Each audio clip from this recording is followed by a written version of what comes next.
Hi everyone. So today's topic will be evolution of HRM in India.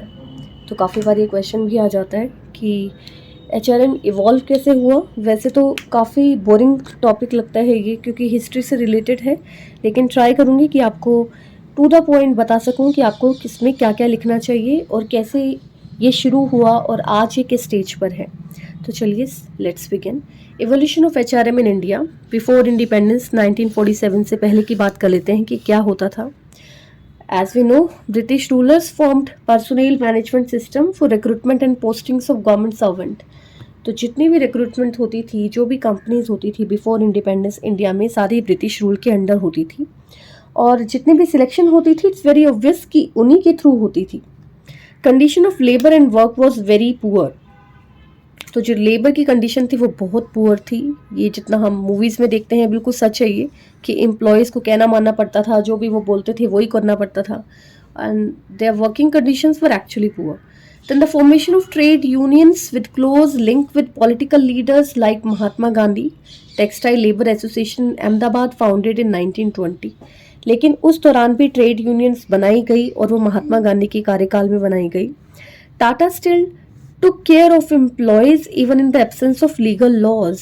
तो टाटा अपने आप में एक बहुत बड़ा नाम है. जब भी हम कॉरपोरेट सोशल रिस्पॉन्सिबिलिटी की बात करते हैं तो टाटा का नाम सबसे पहले आता है. और उसका रीज़न ये भी है क्योंकि इन बड़ी कंपनी से बिफोर इंडिपेंडेंस और आफ्टर इंडिपेंडेंस से ही अपने लोगों की बहुत केयर की, अपने एम्प्लॉयज़ की बहुत केयर की.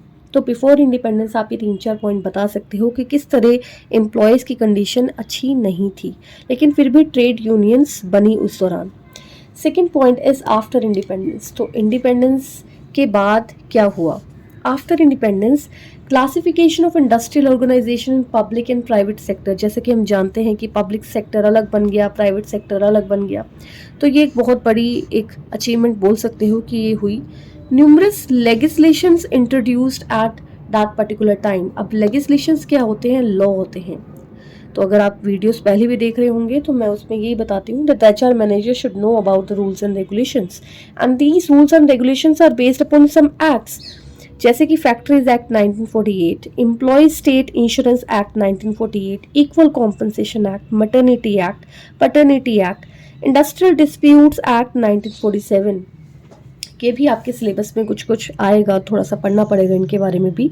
Employ provident fund act 1952, workman compensation act 1924 sorry, bonus act 1965, payment of gratuity act 1972.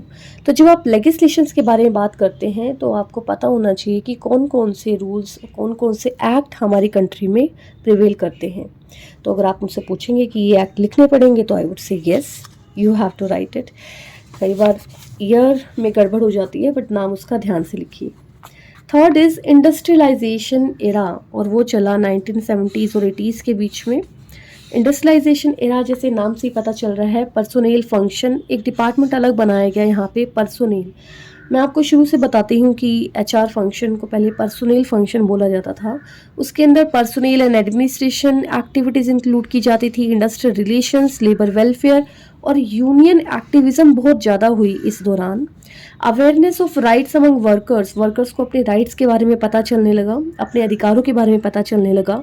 Formation of pressure groups, managers joint association without formal union rights, तो वहाँ पे इनफॉर्मल ग्रुप्स भी बनने स्टार्ट हुए. Establishment of management training institutes like B schools. तो जो B school यानी कि बिजनेस स्कूल्स की बात की जाती है, ये इंडस्ट्रियलाइजेशन इरा का ही पार्ट है. काफ़ी सारे पुराने नाम इसमें होंगे, XLRI, IIMs, IITs, NIPM. NIPM is National Institute of Personnel Management. तो काफ़ी सारी इन चीज़ों की जो स्थापना है वो इस दौरान की गई. Then the fourth point would be HRM approach. HRM approach लाई गई इंडस्ट्रियलाइजेशन इरा के बाद, यानी कि 1985 के आसपास.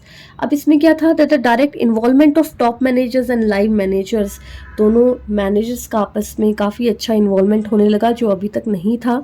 Change in role and status of HR professionals. तो जब एचआर प्रोफेशनल्स को देखा जाता था कि सब सिर्फ ये रिक्रूटमेंट करने के पर्पज़ से बनाए गए हैं, उनका स्कोप यानी कि उनका रोल काफ़ी हद तक चेंज हो गया. Formation of HRD is a part of HRM department. HRD is human resource development. तो ये बोला जाने लगा कि ह्यूमन रिसोर्स डेवलपमेंट भी ह्यूमन रिसोर्स मैनेजमेंट का ही पार्ट है। And development of IT sector pushed skilled and technically trained people. IT sector इसमें काफ़ी डेवलप हुआ, जिससे लोगों की स्किल्स और टेक्निकली ट्रेन्ड लोगों को इम्पोर्टेंस मिलने लगी इस दौरान। नेक्स्ट इज ग्लोबलाइजेशन, ये हमारा लास्ट पॉइंट है इसमें। ग्लोबलाइजेशन आफ्टर 2000 हम बात करते हैं ग्लोबलाइजेशन की। Vast entrance of MNCs in countries, multinational corporation बहुत ज़्यादा आई। Technological wave gave rise to IETES, informational technology enabled e services because of technological wave.